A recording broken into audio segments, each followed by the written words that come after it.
નમસ્કાર મિત્રો, વિડીયોમાં તમારું સ્વાગત છે।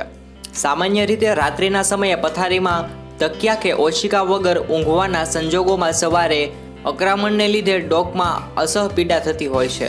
જ્યાં સુધી આ પીડામાંથી છુટકારો મળતો નથી ત્યાં સુધી જીવ સતત અધ્ધર રહે છે। અત્યારે એક પાકિસ્તાનની એક છોકરીની અત્યારે વાત કરવા જઈ રહ્યા છીએ, જે 8 મહિનાની હતી ત્યારથી જ રમતા રમતા પડી જતા ડોક 90 ડિગ્રી જેટલી વળી ગઈ હતી અને આ પીડાદાયક સ્થિતિને છેલ્લા 13 વર્ષથી સહન કરતી આવી છે। ભારતીય ડોક્ટરે નવી દિલ્હીમાં આ છોકરી પર સફળ ઓપરેશન કરી અને પીડાતી યુવતીને હાલ ડોક સીધી કરી દીધી છે। તમે ફોટોના માધ્યમથી જોઈ શકો છો। અફશીલ ગુલ નામની આ છોકરી 13 વર્ષ અગાઉ રમતા રમતા પડી ગઈ હતી। ત્યારથી જ તેને ડોકમાં સતત પીડા થવા લાગી હતી।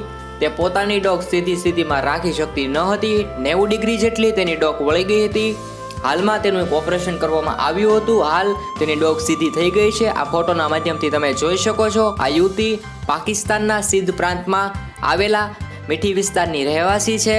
યુવતીનું ઓપરેશન કરવા માટે $34,000નું ભંડોળ પણ એકત્રિત કરવામાં આવ્યું હતું। હાલ તમે ફોટોના માધ્યમથી જોઈ શકો છો। આ વિડીયો વિશે કંઈક કહેવું હોય તો કોમેન્ટમાં જણાવો। આવી જ રીતે નવા સમાચાર જોવા માટે યુટ્યુબ ચેનલને સબસ્ક્રાઇબ કરી નાખજો।